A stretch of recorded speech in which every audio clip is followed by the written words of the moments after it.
Great.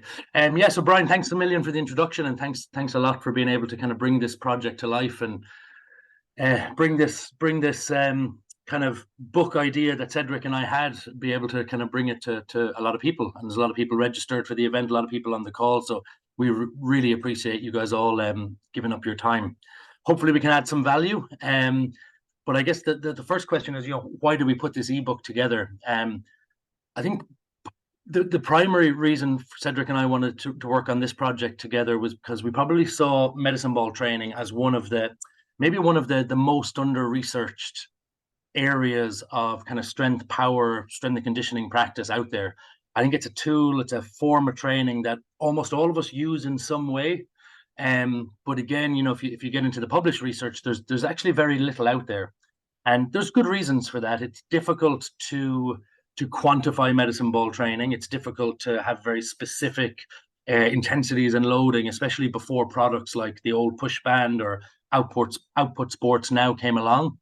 And I think when you have a gap in the research like that, when you have a research gap, it doesn't mean that a method isn't valuable. It doesn't mean that a method can't be incredibly impactful, but it means, you probably need to lean on sound training principles and logical exercise progressions a little bit more.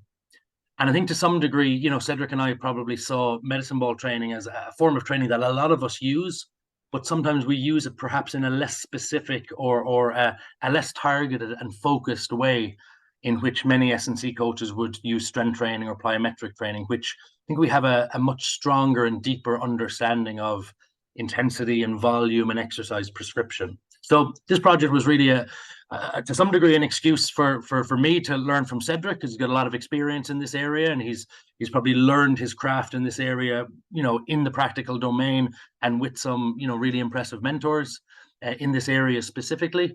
And part of the reason was just to try and, I guess, bring a little bit more clarity to an area that can be very broad, can have multiple different applications, and can be hard sometimes to be very targeted and focused the way we are with our strength training or our plyometric training. So in the coming days, when you get the copy of the ebook, it's hopefully it's a nice visual guide. There's tables, there's figures, there's links to video. Broadly, we'll in the book we talk about the different types of strength qualities. We break down the different medicine ball throw types and what physical qualities they might target. We talk a little bit about load selection and how you progress and intensify medicine ball training. But the bulk of the book and the bulk of what we'll talk about today are these kind of 4 categories of medicine ball training: the extensive, the general intensive, the complex elastic, and the shock training method. That's the bulk of what's in the book. And I think, again, broadly, medicine ball training is often thought of in maybe 2 categories: extensive work and intensive work. But I think as we worked through this project in the past, and as we brought this ebook to life, we probably felt that those 2 categories weren't quite granular enough to actually address the range of different things people do with medicine ball training. So in terms of the presentation today, we'll try and bring a couple of the key parts of the ebook to life. And there'll be lots of things that we don't cover, and at times we might refer to specific aspects that are addressed in the ebook that we won't get into right now. But mostly what we'll get through today is we'll talk about those 4 categories of medicine ball training, what they are, what's involved with them, what physical qualities they might be useful to develop. We'll talk a little bit around programming guidelines for each of those categories, and we'll talk specifically around how taking maybe a physical adaptation-led approach can be quite impactful as a coach.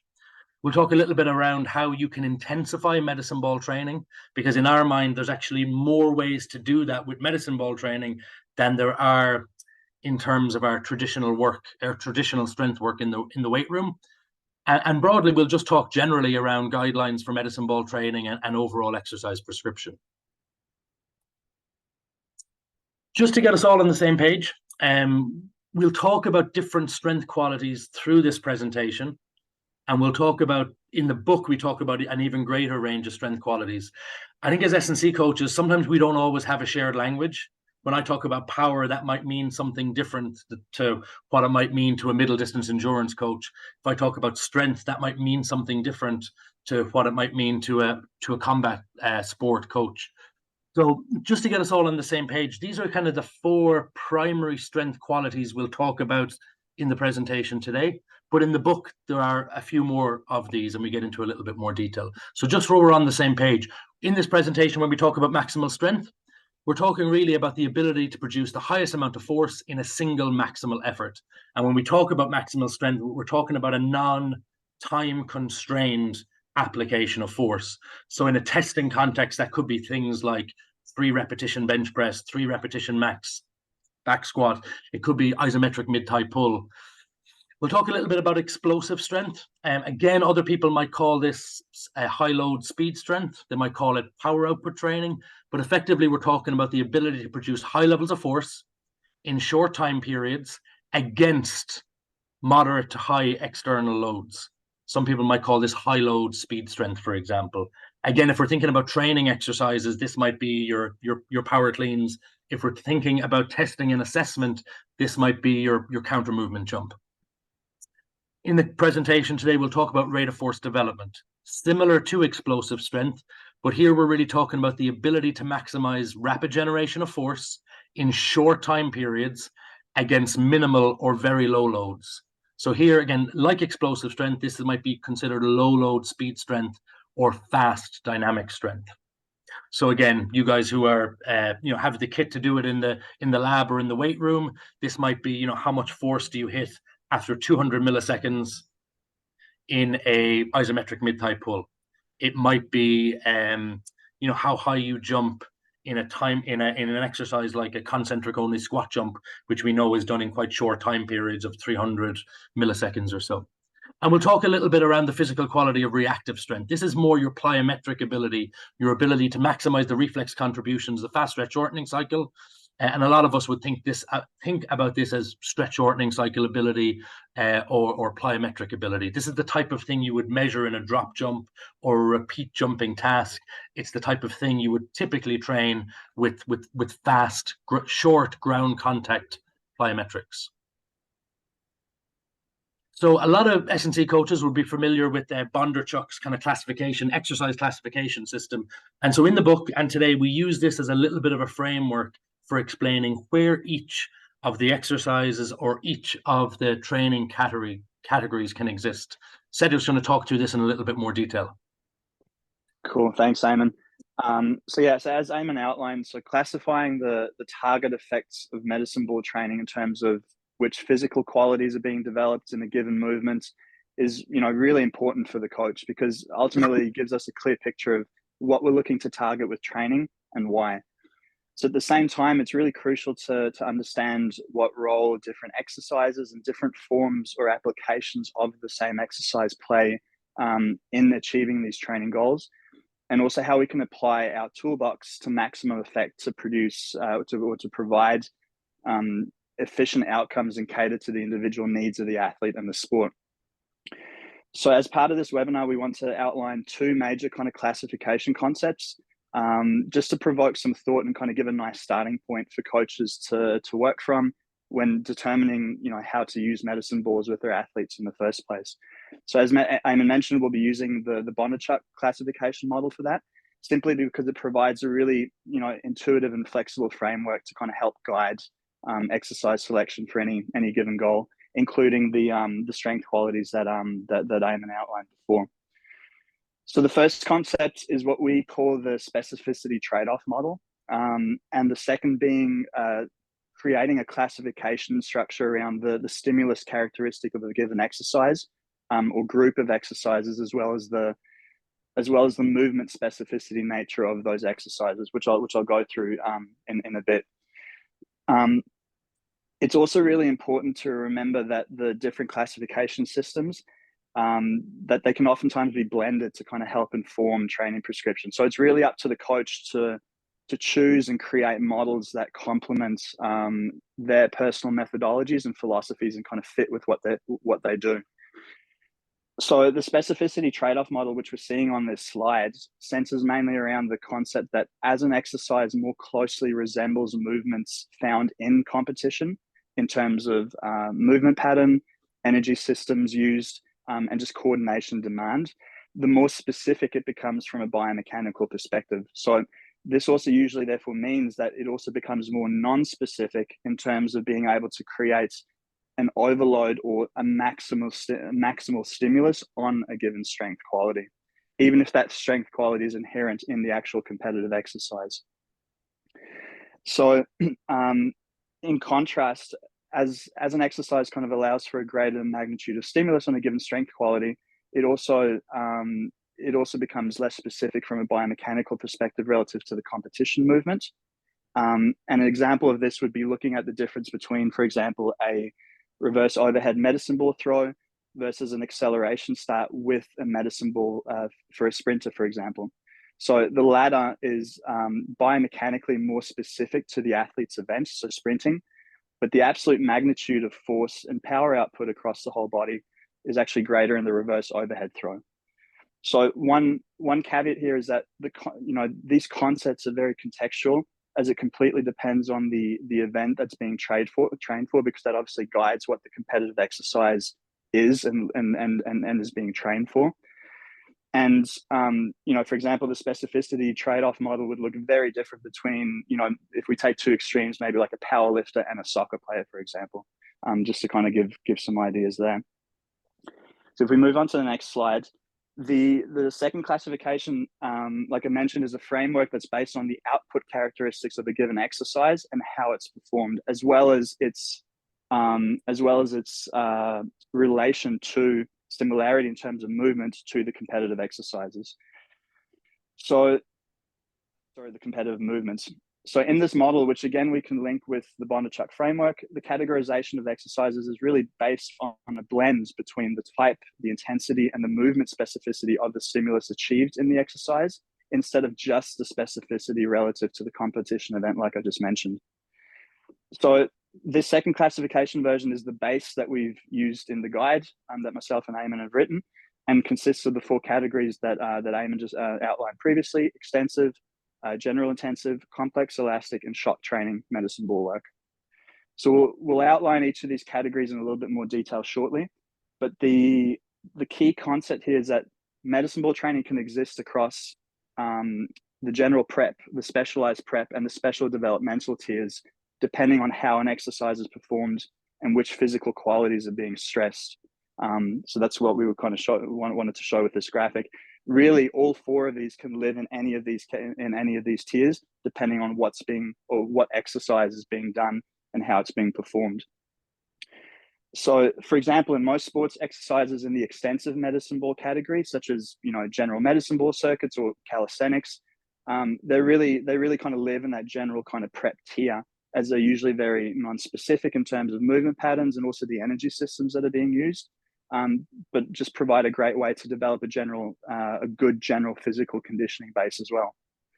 So in contrast, medicine ball work done in the shock training category, for example, will have a really large strength quality overload potential, but can also present pretty large similarities to the nature of the movements experienced in competition, which make them more applicable as a specialized prep, or more often than not a special developmental exercise.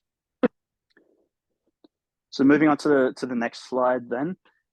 So we'll have a look at these exercise categories that we mentioned, and we'll first take a look at what defines extensive medicine ball work. So you can see a video here of an extensive medicine ball throw, an example.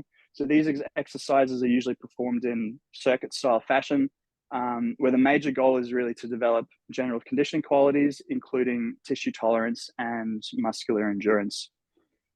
So usually work done in this category is done with submaximal intensities in terms of the actual load of the medicine ball, utilizing higher volumes and involving large amounts of exercise variation and range of motion demands across all planes of movements when compared to work done in the other categories. And lastly, it's just also a great way to teach fundamental movement skills. So it can be used as a really nice way to gradually introduce formal training and force generation demands in developmental athletes, along with improving body composition, especially in younger athletes or deconditioned adults returning from injury, for example. Yeah, for me, one of the big value adds that I think the extensive medicine ball training can have is one of those points Cedric highlighted on the last slide. That's strength through range of motion. And just with medicine ball work, it's just so much easier and so much more natural to hit like far greater ranges of motion than I think a lot of us end up utilizing in our traditional strength training. And like even in an example like this, hopefully you can see the video, but these are all linked to from the guide when you get it in your inboxes. But, you know, from a video like this, you can even see within the same exercise, you can ramp up the range of motion by increasing, let's say, the limb position, by increasing, you know, the hip flexion, by increasing the rotational component.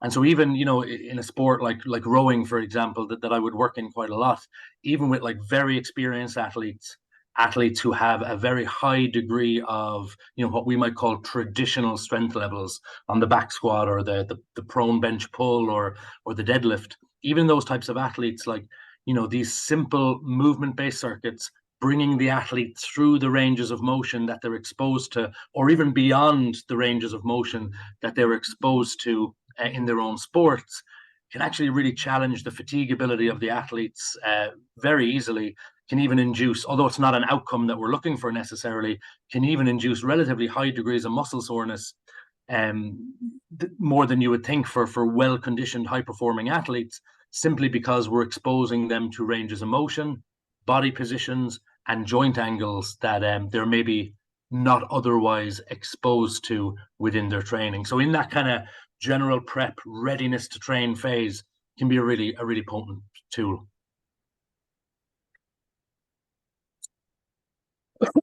Again, like we said before, you know, probably most people are used to medicine ball training being in two camps: extensive work, which is submaximal, high volume, high variation, or more intensive work, which tends to be, you know, maximal throws, ballistic in nature, high intensity, low volume, high intensive effort.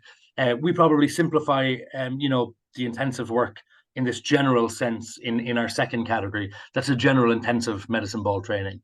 So for us, this category kind of encompasses maximal or near maximal ballistic actions or throws, and typically explosive throws that are preceded by plyometric actions, either of the upper limbs or of the lower limbs, but not always. Concentric only actions can exist in this category also.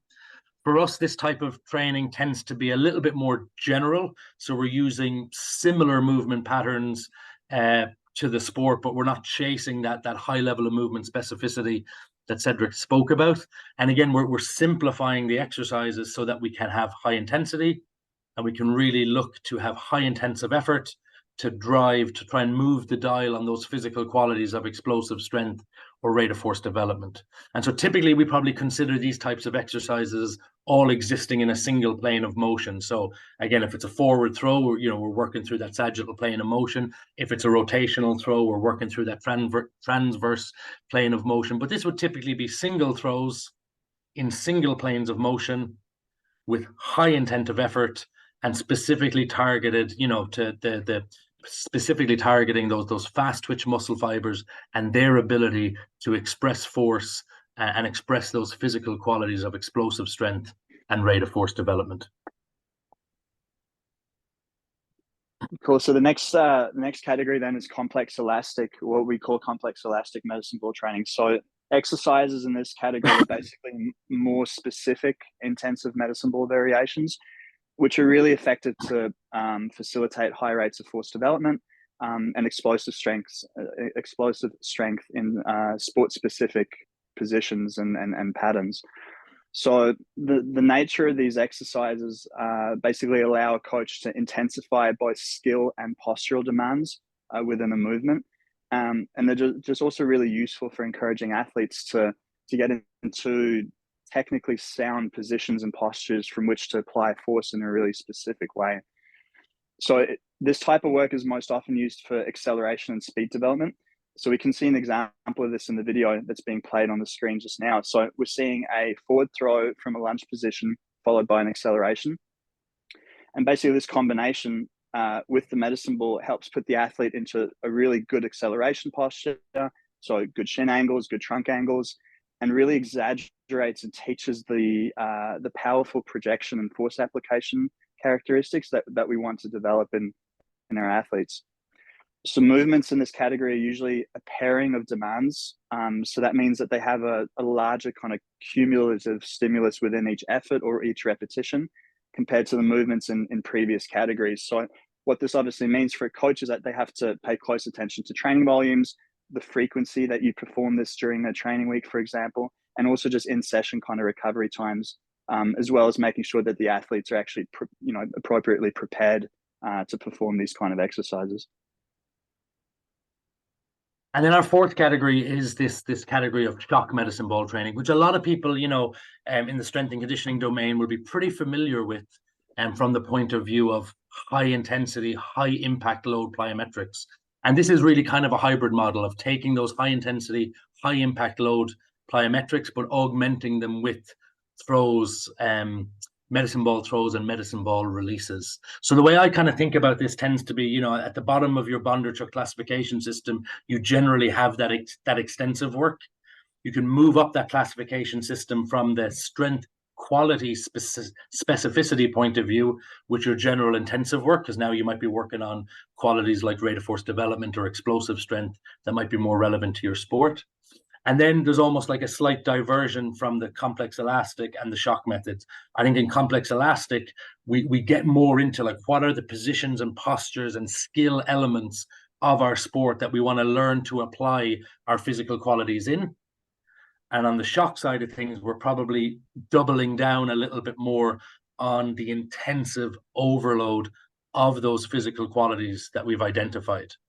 So the shock medicine ball training, very much here we're focused on overloading the eccentric portion of the stretch shortening cycle. We're looking at rapid eccentric overload, so high force in short time periods in the eccentric phase of contraction.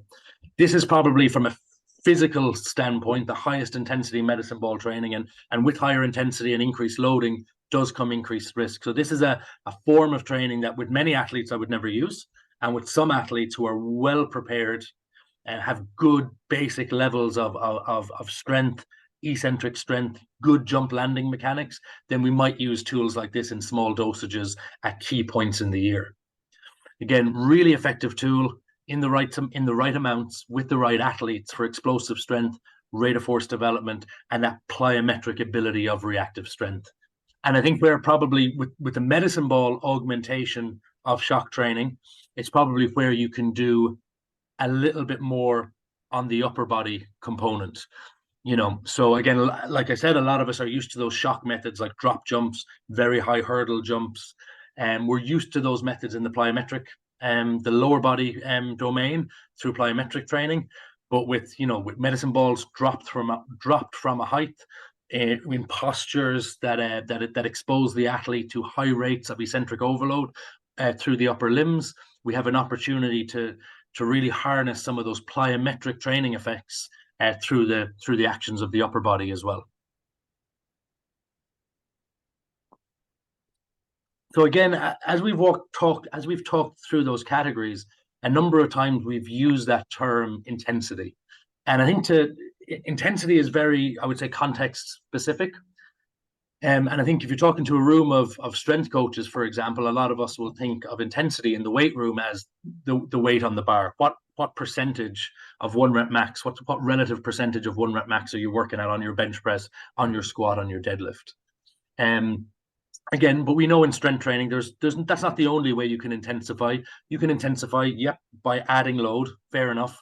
But you can also intensify by reducing load, increasing the velocity component, and ensuring that the athlete is attacking their repetitions with very high intent of effort, very high intent to accelerate the bar as quickly as possible on every repetition. We can also intensify by pushing a little bit closer to our exertion limits. So going 5, 4, 3, 2, 1 rep in reserve. So for example, on an exercise like a bench press, I might do the bench press light at 40 kilos. I might have very high intent of effort, so I'm moving that bar quickly. If I do 3 repetitions, then I've intensified through high intent of effort. If I do 20 repetitions at that load, I've intensified initially through high intent of effort, and at the end of the rep, when I'm on 17, 18, 19, 20 repetitions, through that exertion intensification. So all those principles also apply to medicine ball training. We can increase the load of the medicine ball to push our training adaptation a little bit more into the strength end of the spectrum, or we can reduce the medicine ball load to have higher speeds of release and to kind of harness those explosive strength or rate of force development adaptations through high intent of effort. And similarly, we can do longer series of throws to push the adaptation a little bit more through intensification via exertion, less reps in reserve, a little bit more fatigability in the exercises. But compared to our traditional strength training, the flexibility and variety that medicine ball training provides means that there's also some additional ways that you can intensify that are maybe less common or less intuitive in traditional strength training. One of those is skill. You can increase the skill complexity of the movement. And again, in the ebook, we give some specific videos examples of this, but this might be, you know, instead of doing a forward throw that goes into a standing long jump, it's that maybe you jump vertically first, land, jump forward and throw. So we've added an additional skill component and we were intensifying in that way. We can intensify via posture. So we can challenge the athlete more via posture than via load or intent. And again, an example of that might be if we're doing a standing rotational throw, then we can probably manage quite heavy medicine balls. We can have quite high intent of effort on the throw and the release. But if we change the posture of that exercise and maybe bring the athlete down to a low lunge position, but where their back knee is floating 2 or 3 inches off the ground, we've now added in a real strong postural demand. Now most of the demand is around how well can the athlete stabilize at the hip, how well can they stabilize their pelvis. So it's quite like from postural point of view, there's quite a high biomechanical demand. But from that position, you're just not going to be able to handle as heavy a medicine ball, and you're just not going to be able to throw with such a high level of intent. So again, we gain a little bit of intensification in one area, the postural or biomechanical demand, but we may lose something in another area, the loading or the intent of effort.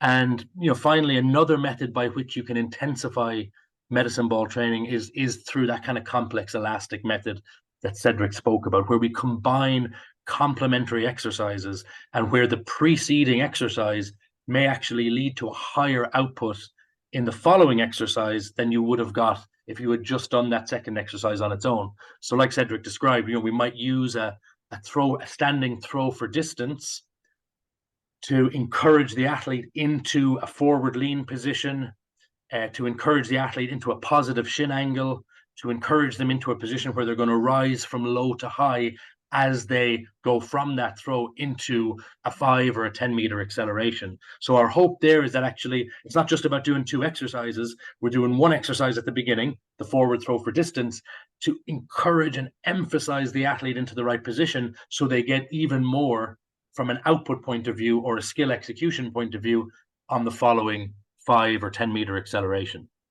So again, one of the challenges with medicine ball training is that it's such a flexible tool and it has so much variety of application, and there's so many different ways you can manipulate and change the focus of your exercises or intensify your training program. The challenge that presents as a coach is that there's almost an infinite number of variables that you can manipulate to achieve your outcomes. And so hopefully what we do in the book is provide a couple of simple frameworks that can help keep coaches on track for identifying what they want to achieve and planning their training from there. And this hopefully is one example of this. Yeah, so I mean, as Eamonn mentioned, there's obviously a heap of different variables and different things that we can do and choose from.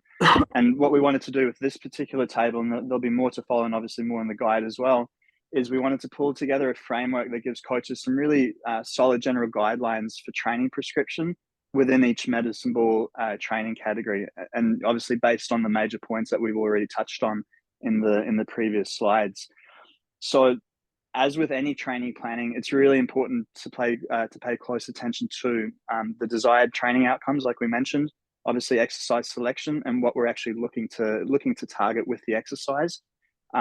Training frequencies, volumes, and intensities, work to rest ratios, and then probably most importantly, especially for the later categories or for the complex elastic and for the shock methods, the athlete's training history. So the level of preparedness and general movement abilities to be able to actually handle and tolerate the training that's been prescribed. So as you can see in the table, loading prescriptions change considerably from one category to the next, simply due to the differing nature and magnitude of exercise stimulus in each category. And again, this is just meant to be a general guideline to kind of illustrate the concepts that we've discussed so far. And what's really important to remember is that the examples in this table, or in any of the tables really, are constructed with a single session using only medicine balls in mind. So the reason why this is important is that if medicine ball work is being performed alongside regular weight training or other training modalities, either on the same day or in a single session, the prescriptions that you're seeing just now would likely have to be adjusted to either the lower end of the scales or maybe even lower, depending on the context and the needs of the athlete. And then using this general prescription table and these general guidelines and taking the step towards building an actual full training session, we also wanted to provide a recommendation to help with this with a 5-step process to help guide things. And this is in the guide as well. So the first step then is determining the primary physical quality that we're looking to target within the session. So that's number one. From there, we would then, based on the goals of the session, identify which volumes, intensities, and work to rest ratios would be appropriate for achieving the optimal stimulus, not just between sets and exercises, but also for the session as a whole. And then from there, we would select the exercises that allow for efficient stimulus of the quality, or sometimes a number of qualities being targeted within a session. The fourth one then being choosing appropriate medicine ball starting loads. So keeping in mind, obviously, the importance of making sure the athletes are warmed up and just correctly prepared for performing the exercises that have been selected. And then lastly, and this is an area that doesn't get talked about very much, is deciding how you're going to monitor training performance and progression in medicine ball exercises or in medicine ball sessions or across the sessions. So not just within a session, but also, like I said, kind of over a given training phase. And this is an incredibly important component to help to make sure that obviously that training outcomes are being achieved, not both in session and obviously in terms of adaptation, but also to assess or be able to kind of recognize if any changes need to be made for future training or as we move through sessions in a phase.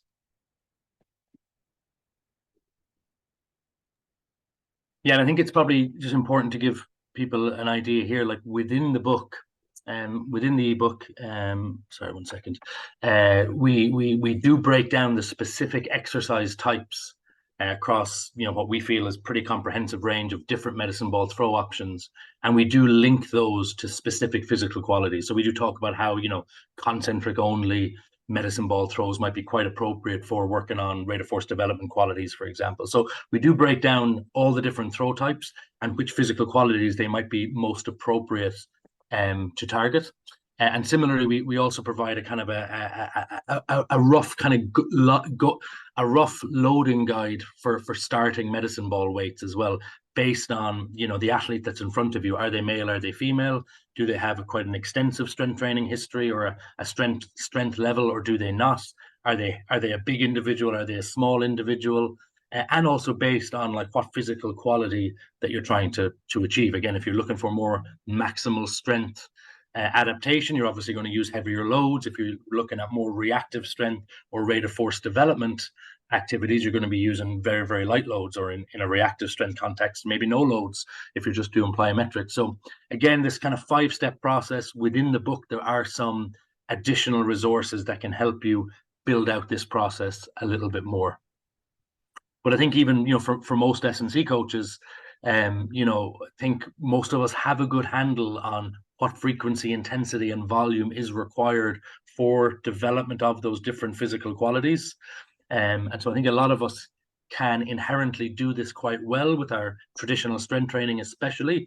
But oftentimes I think, and again, one of the motivations for trying to put together this resource and develop this book was probably Cedric and I, in our own practice and in others, seeing that sometimes medicine ball training was just a little bit of a one size fits all, and it wasn't as detailed and as granular as the work we often do in the weight room with traditional strength training. So again, in the book, we give some specific examples of this, where, again, following the Cedric's model, we identify the physical quality. So let's take the third one down from the top. So we might identify the physical quality that we want to change. We might identify that we want to develop explosive strength. This might be an athlete who has a good basic level of maximal strength.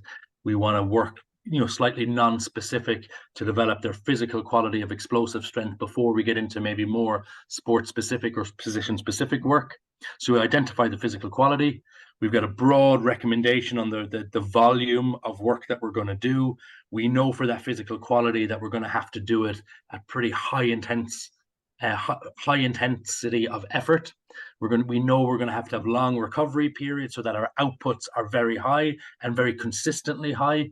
And again, we can look at the specific exercise types: counter movement throws, concentric only throws, maximal ballistic efforts. We can look at the specific exercise types that we think might be most appropriate to move the dial on that specific physical quality. And again, like Cedric said, like, monitoring is really important from the point of view of within the session and long-term adaptation to the session that you're doing.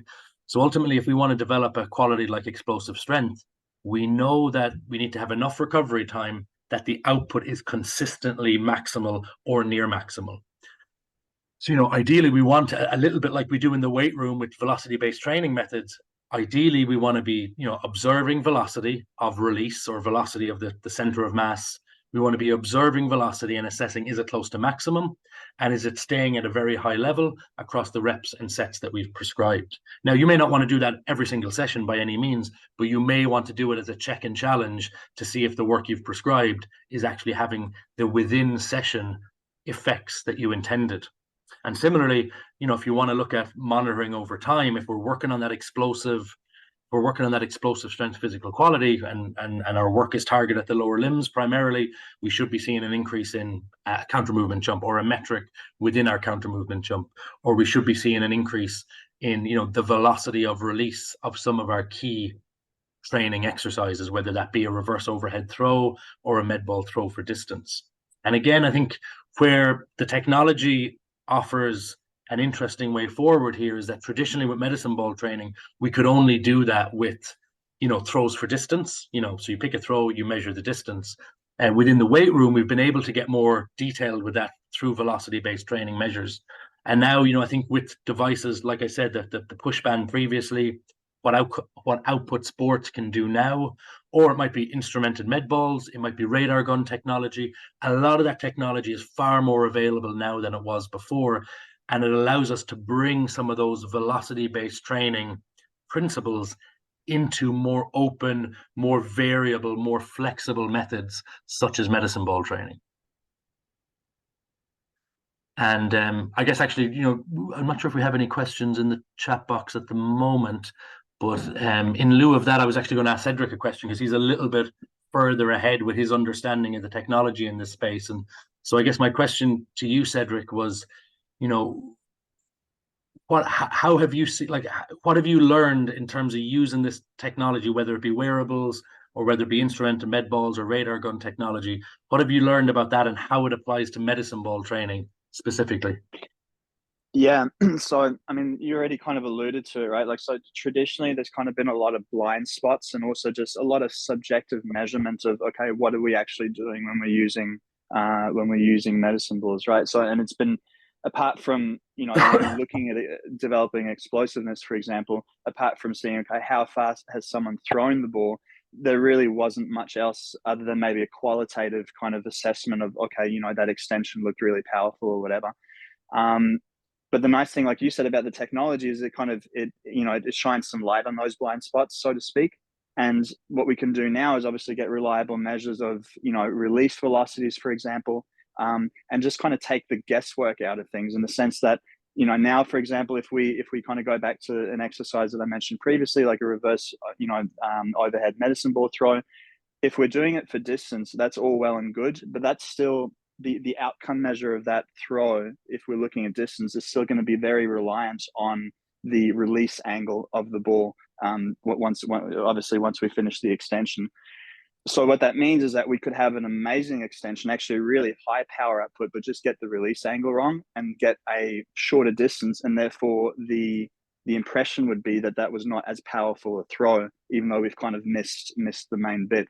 So the nice thing about technology is obviously it gets rid of those issues where we can really look at the outputs created by the body, by the athlete, as opposed to looking at something external or subjective. What I mentioned is with the release angle, that could also be a skill issue that would actually hamper a coach to be able to see what the true output was during a movement. By that I mean, if you have a non-throwing athlete or a youth athlete that isn't very good at throwing, you might actually be limited, and they might actually be limited, or they might not necessarily express everything completely if you're measuring it on the wrist, for example, because they're just not as skilled at throwing, and therefore what they're actually producing in their hips, for example, isn't necessarily being picked up by the release at the arms. Whereas if we then move the measurement unit to the waist, now we're actually looking at the extension power output, the extension rate of force development, which is ultimately probably what we're most interested in anyway in these exercises. And just having that versatility of measurements, and obviously the reliability of being able to do that rep on rep, and then getting instant feedback so you can really help drive that intent, which ultimately is probably the most important part of using any of these kind of measurement tools, is really driving the intent so that we know that the athletes are working at or near kind of maximal capacity, which we know that they have to in order to kind of push the needle on developing those physical qualities that we want to get an adaptation for. So that's kind of my thoughts on that. Yeah, no, that makes a lot of sense. And I think ultimately, like with medicine ball throws, for example, especially if you're talking about stuff that's combinations of movement or working across multiple planes, the attraction and the power of medicine ball training is that it's so versatile, and you can do so much within a single exercise or within a single series of exercise. The challenge, I think, in measurement is that there's always a bit of a trade-off between like how open and how free you want the movement to be, or how specific you want the movement to be, and how kind of reliable the data you get from that if you're measuring something. So there's always a bit of trade-off between those two things, and you can't always have your cake and eat it. Sometimes you probably, if you want to just get a rough measure on explosive strength quality, you maybe need to like simplify the exercise a little bit so you know that you can do that in a repeatable lower skill execution week on week. Your training might be more complex, your training might be more open, but you might pick something simple, repeatable, a little bit more constrained to keep that kind of data quality there as well, maybe. For sure. And I mean, just the fact that, one of the main things that we want as coaches is we just want to be able to reliably track change over time. So whatever environment or whatever use of technology that we can have in order to allow that's just going to make our practice better. It's going to make our prescription better. It's going to make our cueing better, and ultimately, hopefully, lead to better athlete progression. Okay, we're kind of coming towards the end of this part. We're quite conscious that we've thrown a lot of concepts at people and thrown a lot of terminology and ideas at people. So just to bring things together a little bit at the end, we're just going to put some of these concepts into a really simple, probably a little bit oversimplified, but into a really kind of simple kind of case study example, just to show how some of these different categories can fit together, and especially how obviously nobody is only doing medicine ball training. So also how these kind of different categories and these different focuses of work can sit alongside the other training that we're doing, whether that's strength training, plyometric training, or sports-specific training.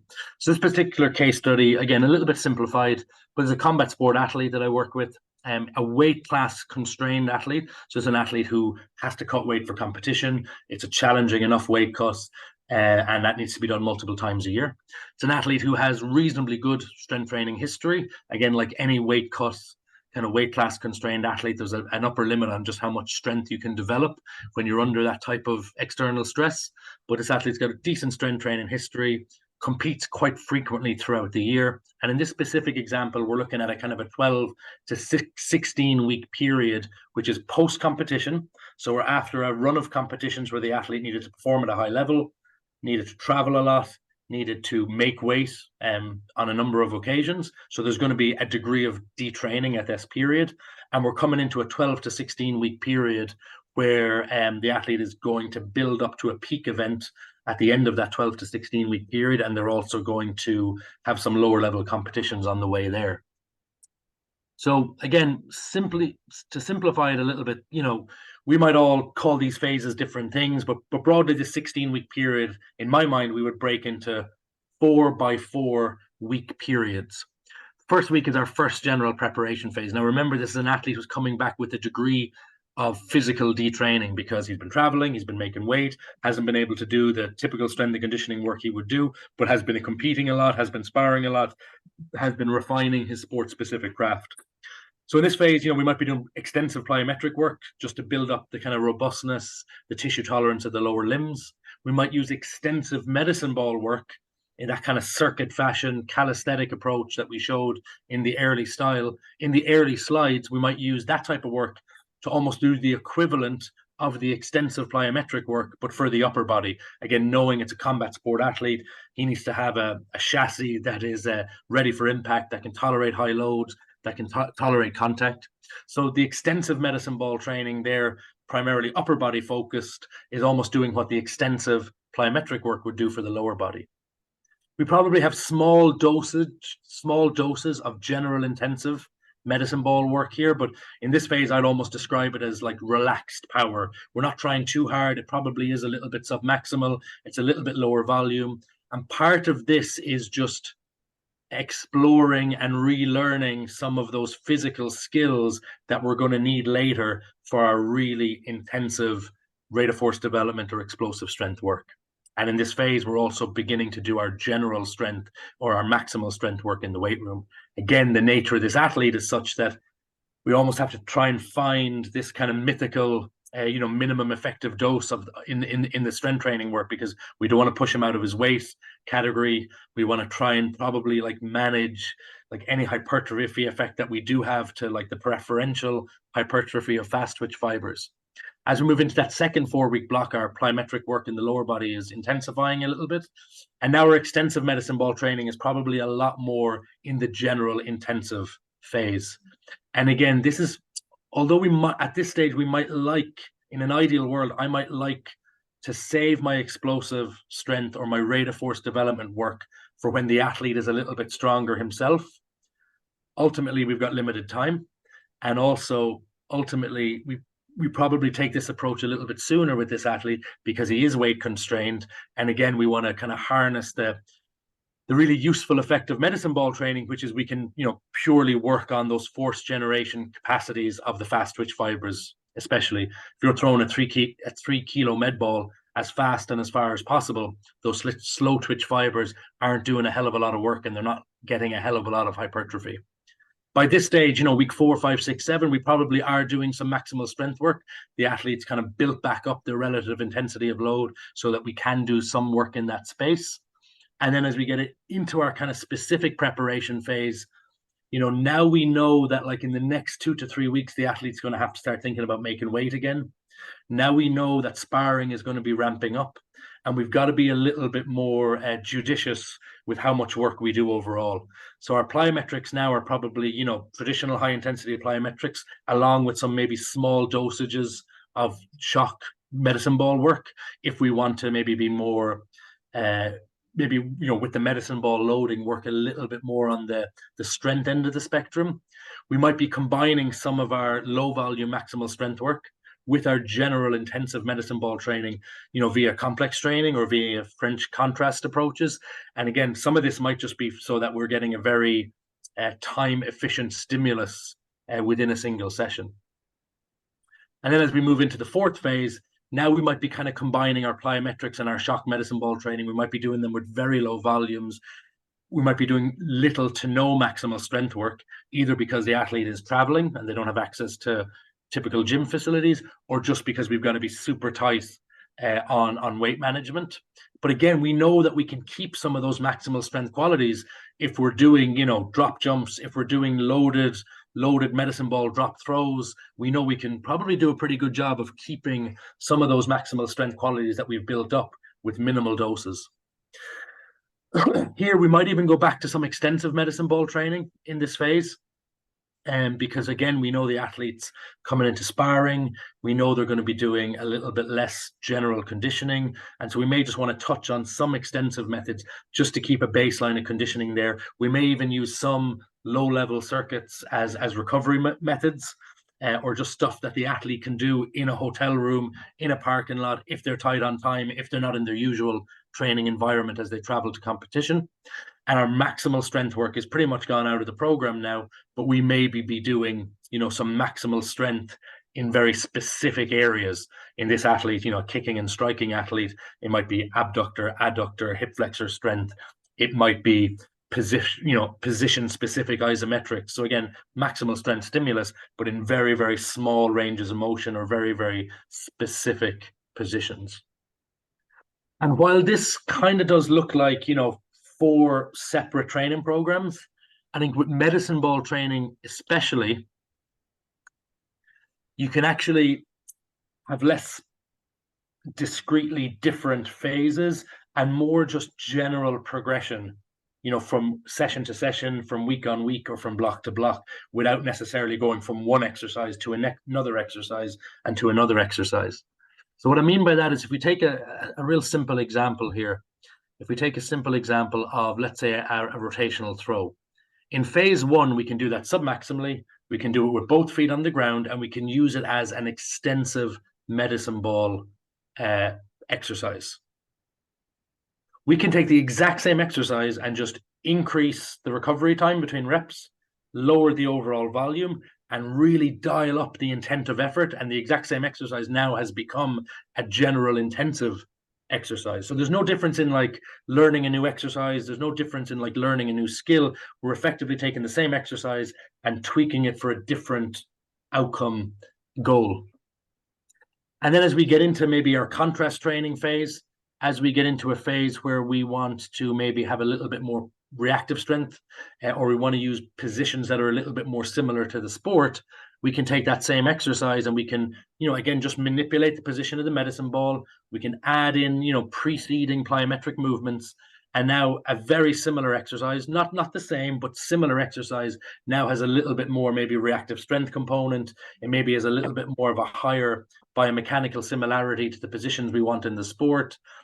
And so I guess the idea here is that it's not necessarily one block after another. There's a little bit here where actually just subtle coaching cues, subtle changes of exercise focus can lead us into a space where we're having actually quite different training outcomes. Cedric, I know you've got like quite a lot of insight around like just the overlapping nature of some of these training methods. Anything that you want to add there? Yeah, so what I really like about what you've kind of outlined in the use case just now is the fact that like you kind of alluded to, and not just with not having to kind of do one exercise after another. It's also like in certain phases, you're not just restricted to only using one category, right? So really, like what you can do is you can use all the categories within a given phase if needed or desired. And it's actually the relative distribution of the volumes between those categories, or of those categories, that's the main thing to kind of consider. So the graphic that you just brought up here is just a nice visual example of that. And it's much more of like most people will be familiar with kind of Charlie Francis and the idea of vertical integration. That's essentially what we're doing here. And rather than looking at different training components, we're looking at different medicine ball categories and then progressing the relative volumes over time across phases, depending on what we want to support, what we want to emphasize, but always kind of leaving like a thread of each of the categories within each phase. So you don't have any issues with detraining. You're obviously maintaining certain qualities, and then you're able just to cater to the emphasis of a given phase, depending on how much volume you assign to the different categories. Yeah, and so this kind of relative training distribution graphic here, and there's a version of this in the guide. This is probably it's not exact, but this is my best guess. That the case study I've just given you, this is probably my best guess of how that roughly breaks down across a 16-week period.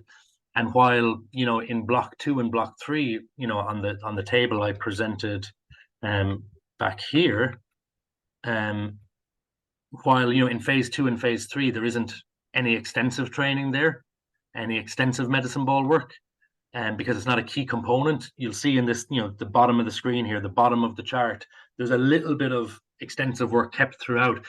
in phase 2 and phase 3, that probably looks like a core circuit at the end of a strength training session, or it looks like a warm up where we get the heart rate up.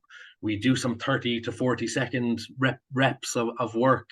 So it's still kept in. It's not a primary training goal, but it's still kept in. And in case of injury, in case of a change of circumstances, you can ramp up, depending on what you need, because plans are there to be changed. Depending on what you need, you can just ramp up that specific component again. So maybe from my point of view, maybe with the exception of the shock method, almost all these methods are kept in at different times.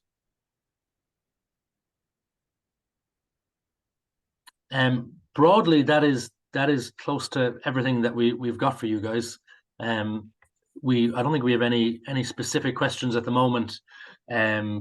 But I think the majority. I think there's one that I'm seeing in the chat. Are you seeing any more, Brian, or are you just seeing the one? Okay. Yeah, that was actually just a big compliment to you, Cedric, as you talked about kind of measuring outputs and the different things you've got to consider when you're talking about angular release versus center of mass displacement or whatever. That was just a compliment to you, I'm afraid. Oh, cool. Okay. I actually scrolling down. There's a double one. So for output measurement specifically with med balls, it seems wrist versus forearm gives significantly different velocity readings. Do you have a preference generally? So I'm not sure if this is for the output device specifically or just generally. I'll just kind of speak generally, because obviously different technologies will have different algorithms, and usually it's pretty clear within the system where the sensor or the technology should be placed. But my general answer to this would just be to make sure to keep it consistent over time, because it doesn't really actually matter if the velocity readings are different between forearm or wrist. As long as you have it on the same location each time, it means that even if there is an error, that error is standardized, which means that over time you're still going to be able to kind of reliably track change, whichever placement that you use. So, and I presume with that one, obviously if you go forearm versus wrist, with forearm, I presume naturally you're going to have like a smaller kind of radius, so you're probably going to get obviously the angular velocity here is part of the measurement you're going to get. So I presume you would just have lower numbers with the forearm placement as opposed to wrist. Exactly, for sure. Just because the wrist is further away from the fulcrum and stuff. So yeah, that makes sense. Absolutely. Another question, you might be able to answer this one because it's maybe output sport specific, Cedric. Is there a waist belt for measuring hip extension, etc.? Yeah, there's a couple of different body straps, and one of them can kind of go around the hips. So if you use a free mode within the output system, you'd be able to kind of measure that hip extension velocity and power output. So let's just talk through a practical example there of something that you talked about earlier. Let's say I've got something like let's say I'm doing a vertical medicine ball throw. Yeah. So and I'm trying to encourage the athlete to, let's say we do it fixed with a 3 kilogram medicine ball, and I'm trying to encourage the athlete to throw that ball as high as they can vertically. But I know that sometimes the athlete puts it a little in front, sometimes they go a little bit back. But ultimately what I care about is how explosively, how rapidly the athlete can displace their center of mass vertically into the air. In an example like that, would you put the measurement device on the small of the back on the waist strap rather than the limbs? Definitely on the small of the back. Yeah, rather than the limbs. I think so. Yeah, just because of the reason that I mentioned earlier on, I guess, is the fact that, if we're looking, for most athletes in most situations, we're looking at that hip extension contribution, right? I mean, obviously there is a whole body component to it. But yeah, I mean, if we're looking predominantly at the hip extension contribution, for me, it would just make sense that having the sensor there, right there at the point of focus would give us some really insightful information, would give us accurate kind of output data in that sense, and wouldn't be constrained by someone's skill of throwing a release or how they use their arms and all the rest of it, and might actually even make them throw better because they're less worried about what they're doing with their arms as opposed to just maximally performing that triple extension. Okay, yeah, that makes sense. Yeah. Okay, look, I think Cedric and Brian, if you guys are happy, we can wrap it up there. Our details are on the screen, so I think if you have any specific questions about the guide, or about the product, the output product, Cedric is your man for sure. You can contact him on email. And if anybody just wants general discussion with me around all things training, I'm always really super keen to do that on Twitter. So please just feel free to either add me or just send me a direct message or a public message, and we can get into some discussion. I think the big thing, you know, and hopefully this comes across in the guide, there's a lot of nuance here. There's no set rules, and even some of the tables that we've developed, you know, Cedric and I probably went back and forth a number of times, arguing more reps or less reps, or more recovery time or less recovery time. So hopefully that nuance comes across in the book, and if it doesn't, let's have just some discussion online and tease it out a little bit more. Cool. And really appreciate everyone taking the time. It was a pleasure.